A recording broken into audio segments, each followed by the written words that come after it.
Hello everyone, আসসালামু আলাইকুম। আপনারা দেখছেন বস দুনিয়াজে বসে ধারাবাহিক নাটক পর্ব নাম্বার 70। বেশি বেশি পর্ব পেতে আমাদের চ্যানেলটিকে সাবস্ক্রাইব করুন। ধন্যবাদ। পৃথার জন্মদিনে আসা নিমন্ত্রিত গেস্টরা হইচই বাঁধিয়ে দিল। উর্মিলা এখনো মাটিতে পড়ে রইল। ওর চারপাশে লোকজন জড়ো হয়ে নিজেদের মধ্যে মুখ চাওয়াচাই করতে শুরু করলো। কেউ কেউ উর্মিলাকে ডাকতে শুরু করলো নাম ধরে। ওদের পারস্পরিক কথার শব্দে ডাকার শব্দেও উর্মিলার হুঁশ ফিরল না। এরই মধ্যে আক্তার নীলকে নিয়ে এই ভিড়ের মধ্যে উপস্থিত হলো। ভিড় ঠেলে সরিয়ে সামনে এসে আক্তার দেখলো অতীব সুন্দরী একজন মহিলা অজ্ঞান হয়ে মাটিতে পড়ে রয়েছে। ও চিনতে পারলো উর্মিলাকে।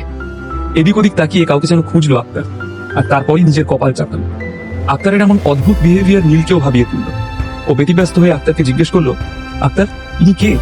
তুমি চেনো একে? দুশ্চিন্তায় আক্তারের গলা শুকিয়ে গেল। সে বলল, গডফাদার, এনার নাম উর্মিলা চ্যাটার্জি। উনি দক্ষিণ কলকাতার সব থেকে বড় রিয়েল এস্টেট কোম্পানি চ্যাটার্জি ব্রাদার্সের সিইও। আক্তার এই মহিলার ইন্ট্রোডাকশন দিতে দিতে বলল, এই দাদার নাম কল্লোল চ্যাটার্জি, চেনেন আপনি? এলাকার একজন নাম করা পলিটিশিয়ান। আরে কেউ তো ডাক্তার ডাকো, উর্মিলার হুঁশ ফিরছে না। এখানে আপনাদের মধ্যে কি কোনো ডাক্তার নেই? ভিড়ের ভিতর থেকে দু একজন চেঁচিয়ে উঠল। ঠিক সেই সময়, কেউ আমাকে ভেতরে যেতে দাও প্লিজ, সাইড, একটু জায়গা দাও প্লিজ, আমাকে ঢুকতে দাও, আমি আছি, আমি একজন ডাক্তার, একটু জায়গা করে দাও। চেঁচামেচি শুনে একজন মহিলা ভিড় ছেড়ে উর্মিলার সামনে এসে দাঁড়ালো। সকলে একবার দেখেই চিনতে পারলো ইনি ডাক্তার কমলিনী বসু, শহরের একজন নাম করা ডার্মাটোলজিস্ট। সকলে তড়িঘড়ি ডাক্তার বসুকে জায়গা করে দিল। আজ পৃথা দাশগুপ্ত পার্ক স্ট্রিটের নাম করা হোটেলে নিজের জন্মদিনের পার্টি থ্রো করেছে। উর্মিলা চ্যাটার্জিকেও এই পার্টিতে নিমন্ত্রণ জানিয়েছে সে। উর্মিলার যদি কোনো বিপদ হয় তাহলে পৃথার যথেষ্ট বদনাম হয়ে যাবে, ওর রেপুটেশন খারাপ হবে। তার সঙ্গে সঙ্গে এই পিঙ্ক লাভ রেস্টোরও অবস্থা সঙ্গীন হয়ে উঠবে, কারণ উর্মিলার দাদা কল্লোল চ্যাটার্জি একজন স্বনামধন্য পাওয়ারফুল পলিটিশিয়ান। তার প্রভাব এই এলাকায় যথেষ্ট রয়েছে। উর্মিলার কিছু হয়ে গেলে কল্লোলকে কৈফিয়ত দিতে হবে। কল্লোলের কাছে নিজে ছোট হয়ে যাবে পৃথা। আরে ইনি তো ডাক্তার কমলিনী বসু, কিন্তু ইনি তো স্কিন স্পেশালিস্ট। উনি কি করে উর্মিলা দেবীকে সুস্থ করে তুলবেন? ডক্টর কমলিনী বসু একজন নাম করা ডার্মাটোলজিস্ট, ডাক্তার তো বটেই। এইসব ছোটখাটো ব্যাপার উনি নিশ্চয়ই সামলে নিতে পারবেন। আচ্ছা, ডক্টর বসু তো কখনোই কোনো পার্টিতে যান না, আজ পৃথা ম্যাডামের পার্টিতে এসেছেন। পৃথা ম্যাডামের সাথে ওনার বন্ধুত্ব আছে বুঝি? বন্ধুত্ব না, বড় ক্ষমতা, ক্ষমতার লোভ। এইসব নানান আলোচনায় ব্যাংকোয়েট হল গুঞ্জনে ভরে গেল। কমলিনী এসব কথা শুনেও শুনল না। মন দিয়ে উর্মিলার নাড়ি টিপে ঘড়িতে সেকেন্ড মাপতে লাগলো। কিন্তু নাড়ি দেখেই কমলিনী ক্রমশ অস্থির হয়ে উঠল। তখন জমাট বাঁধা ভিড়ে আবারও শুরু হলো হইচই। বডিগার্ডদের নিয়ে পৃথা দাশগুপ্ত এই সময় এন্ট্রি নিল। পৃথা চিন্তিত হয়ে কমলিনীকে জিজ্ঞেস করলো, ডাক্তার বসু, উর্মিলার অবস্থা আপনি এখন কি বুঝছেন?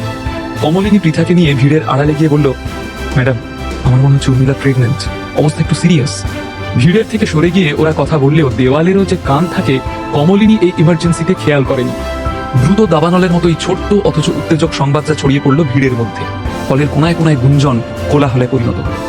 সকলেই নিজেদের মধ্যে নানান কথা আলোচনা শুরু করলো। কারণ উর্মিলা একেই অবিবাহিত, তারপর একজন ডাক্তার মতামত দিয়েছে যে সে গর্ভবতী। এমন খবরে যে সবার মন কৌতূহলী হয়ে উঠবে তা বলাই বাহুল্য।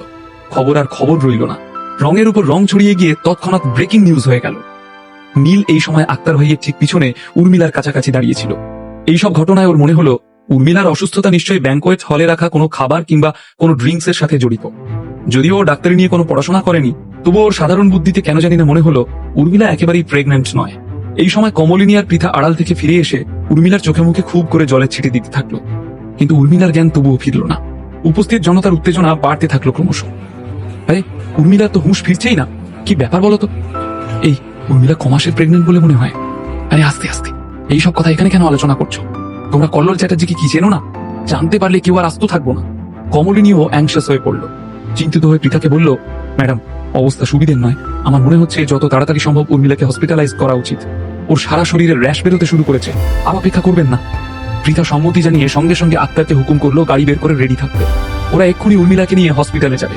তখনই হঠাৎ করে নীল পৃথা আর কমলিনীর কাছে এসে বলল, হসপিটালে নিয়ে যাওয়ার কি খুব দরকার? আমার মনে হচ্ছে এখনই এসবের প্রয়োজন নেই। আক্তার ভাইয়ের কাঁধে হাত রেখে যেতে বারণ করলো নীল। এটা সেনদের সেই ওয়ার্থলেস জামাইটা না? হ্যাঁ ঠিক তো, কিন্তু ও এখানে কি করছে?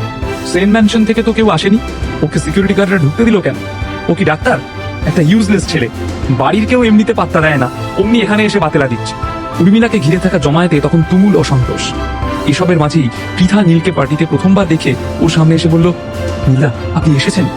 বলতেই উপস্থিত সকলের ইন্দ্রিয়গুলো যেন অবশ হয়ে গেল। এক সেকেন্ডের জন্য নীরব হলো সমস্ত কোলাহল। পৃথা, শুভ জন্মদিন। আমার তরফ থেকে তোমার জন্য এই ছোট্ট উপহার। নীল পৃথাকে ওর আনা নেকলেসের বাক্সটা দিয়ে বলল, ধন্যবাদ নীলদা, আপনি আপনার ব্যস্ততা সত্ত্বেও আজ এলেন। আমি অত্যন্ত গ্রেটফুল। Thanks lot. পৃথা কৃতজ্ঞতায় নীলের সামনে ঝুঁকে পড়ল। এই দৃশ্য থেকে স্বভাবতই থমকে গেল সবাই। এদিকে উর্মিলার জ্ঞান এখনো ফেরেনি, ও মাটিতে পড়ে আছে যেমনকে তেমন। দেখো, এরা কি ক্যাজুয়াল, কোনো তাপ উত্তাপ নেই। অদ্ভুত, এই ইউজলেস লোকটা আবার বারণ করছে হসপিটালে যেতে। মাথা খারাপ নাকি? ভিড়ের মধ্যে যখন এই সমস্ত কথা এদিক ওদিক থেকে উঠে আসছিল, তখন আক্তার ভাই শান্ত চোখে ওর গডফাদার নীলকে জিজ্ঞেস করলো, স্যার আপনি যেতে বারণ করছেন কেন? আপনি কি ডাক্তার? কমলিনী তীক্ষ্ণ স্বরে প্রশ্ন করলো। তার উত্তরে নীল বলল, না না, একদমই না। এটা শুনে কমলিনী বিরক্ত হয়ে বলল, তাহলে আপনি আটকাচ্ছেন কেন? আমার কিন্তু পরিস্থিতিটা সুবিধার মনে হচ্ছে না। সারা শরীরে র্যাশ বেরিয়ে গেছে। এখন একমাত্র রাস্তা ওকে হসপিটালে ভর্তি করা। টেস্ট না করলে বোঝা যাবে কি করে ওর শরীরে ঠিক কি হয়েছে? হ্যাঁ, বুঝতে পারছি আপনি নিশ্চয়ই একজন ডাক্তার, কিন্তু আমার কেন জানি না মনে হচ্ছে আপনি আপনার এথিক্স মানছেন না। একজন ডাক্তার হয়ে এই কনফিডেন্সিয়াল তথ্যগুলো আপনি সবার মাঝখানে বলছেন কি করে? এখনো তো কোনো টেস্ট হয়নি। তাছাড়া শুনলাম উর্মিলা অবিবাহিতা, এতে ওর মানহানি করতে পারে। আর last but not the least, আমার মনে হয় উর্মিলা প্রেগন্যান্ট নয়। কোনো অ্যালার্জি থেকে ওর র্যাশ বেরিয়েছে। আমাদের এক্ষুনি দরকার একটা অ্যান্টিডোটের ব্যবস্থা। নীল খুব সোজাসুজি ভাবে কথাগুলো বলল, কিন্তু কমলিনী নীলের প্রস্তাব মানল না। মানতই বা কি করে? নীল তো আর ডাক্তার নয়। সবার মাঝে নিজের সম্মান নষ্ট হোক, ও সেটা কেনই বা চাইবে? পৃথাকে বলল, ম্যাডাম আমরা কিন্তু খুব দেরি করে ফেলছি। কোনো প্রেগনেন্ট মহিলাকে অ্যান্টিডোট দেওয়া একেবারেই উচিত নয়, তাহলে পরে বাচ্চার অনেক প্রবলেম হতে পারে। পৃথা কিছু বলার আগেই নীল বলল, তাছাড়া আপনার ডায়াগনোসিস ভুলও হতে পারে। ওর সিমটমস গুলো দেখে স্পষ্টই বোঝা যাচ্ছে এটা অ্যালার্জি। প্রেগনেন্ট কেন হতে যাবে? ভিড়ের গুঞ্জন এবার গাঢ় হলো। এই ছেলে, তুমি তোমার বউয়ের জন্য খাবার রান্না করো গিয়ে, এখানে কি করছো? বেশি ডাক্তারি ফলাতে এসো না। এই অপদার্থটা এত কথা এখানে কেন বলছে? সবার মধ্যেই নীলের প্রতি একটা বিরক্তি। অবাক দৃষ্টিতে তারা নীলকে দেখছিল। এই বেকার ঘরজামাইকে পৃথা কেন স্যারস্যার করছে? কেউ কিছুই বুঝতে পারল না। সবাই চাইল নীল যাতে এখান থেকে চলে যায়। আর উর্মিলার ব্যাপারে যা ভুলভাল কথা বলছে, এবার হয়তো পৃথা তাকে বেরি করে দেবে। কিন্তু ঘটলো এক উল্টো কাণ্ড। ডাক্তার বসু, আপনি চাইলে যেতে পারেন। নীলের বদলে কমলিনীকেই পৃথা চলে যেতে বলল। সকলেই এক মুহূর্তের জন্য স্তব্ধ হয়ে রইল। নীলের কথা শুনেই যে পৃথা ডক্টর বসুকে চলে যেতে বলছে, সেটা বুঝতে কারোরই অসুবিধে হলো না। আপনি এটা কি বলছেন? কমলিনী অবাক হয়ে পৃথাকে বলল। আসলে ডক্টর বসু ওখান থেকে এত সহজে নিজেও যেতে চাইছিল না। দীর্ঘদিনের অপেক্ষার পর পৃথা দাশগুপ্তর সাথে ওর বন্ধুত্ব হয়েছে। ও কখনোই এই কানেকশনটাকে দুর্বল করে দিতে চায় না। তার থেকেও বড় কথা, ও এটাও দেখতে চায় যে ওর সাহায্য ছাড়া নীল কিভাবে উর্মিলার এই পরিস্থিতি সামলায়। উপস্থিত লোকজন কেউ বিশ্বাস করতে পারছিল না যে সেন পরিবারের এই অকর্মণ্য জামাইয়ের জন্য শহরের একজন বিখ্যাত ডার্মাটোলজিস্ট ডক্টর কমলিনী বসুকে পৃথা দাশগুপ্ত অবজ্ঞা করছে। পৃথা আবারও নীলকে ধীর গলায় জিজ্ঞেস করলো, নীলদা, আপনার কি মনে হয় আমাদের এখন কি করণীয়? নীল সবাইকে হাত নেড়ে নেড়ে বলতে লাগলো, আপনারা প্লিজ জায়গাটা একটু খালি করে দিন। আপনারা হল জুড়ে ছড়িয়ে পড়ুন। এইখানে সবাই মিলে দাঁড়িয়ে থাকলে হাওয়া আসা যাওয়া বন্ধ হয়ে যাবে। উর্মিলা শ্বাসকষ্ট হতে পারে, ওকে ফ্রেশ এয়ার নিতে দিন। এই বলে নীল সেখান থেকে সবাইকে সরিয়ে দিল। আচ্ছা, জ্বালায় পড়া গেল। এ তো নিজেকে সব জানতে ভাবে, সেন ফ্যামিলির কুলাঙ্গার। ওর জন্য আজ কোনো বিপদ না হয়। নীলের ব্যবহারে বেশ বিরক্ত হলো সবাই। আক্তার ভাই নীলের ইশারা বুঝে সবাইকে সরিয়ে দিল। পৃথা আবার নীলের কাছে এসে জিজ্ঞেস করলো, নীলদা, আপনি কি বলতে পারবেন উর্মিলার ঠিক কি হয়েছে? পৃথা যেন এবার একটু অশান্ত হয়ে পড়ল। নীল পৃথাকে আশ্বস্ত করে বলল, নিশ্চয়ই বলবো। তার আগে উর্মিলার নাড়িটা আমায় চেক করতে হবে। তার সাথে জিভ, চোখ এগুলো একবার দেখতে হবে। তবে আমি sure she is not pregnant.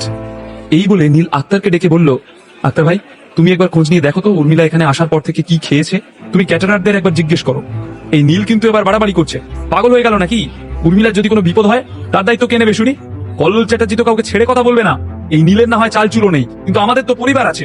ওর জন্য আমরা হাড়ি কাটে মাথা দিতে যাবো কেন? আশপাশের লোকজন এবার নীলের উপর ক্ষিপ্ত হয়ে উঠল। কিন্তু সেসব তোয়াক্কা না করে নীল আর পৃথা দুজনে মিলে উর্মিলার জ্ঞানহীন শরীরটা খুব সাবধানে ধরে ধরে উঠিয়ে বসালো। অবশ হয়ে আছে উর্মিলার শরীর, কোনো জোর নেই, ছেড়ে দিয়েছে শরীরটা। পৃথার কপালে ভাঁজ পড়ল। নীল উদ্গ্রীব হয়ে উর্মিলার নাড়িতে নিজের হাত রাখলো। কমলিনীও একা একটু দূরে দাঁড়িয়ে দেখছিল নীলকে। সকলের নজর এখন নীলের দিকে। কিভাবে উর্মিলাকে সারিয়ে তুলবে নীল, সেটাই এখন লাখ টাকার প্রশ্ন। কি হয়েছে উর্মিলার? নীল কি পারবে ওকে ঠিক করতে? ডক্টর কমলিনী বসু কি সত্যি বলছে, নাকি রয়েছে কোনো গোপন শত্রুতা? উর্মিলার কথা জানতে পারলে কল্লোল চ্যাটার্জি কি সবাইকে শাস্তি দেবে?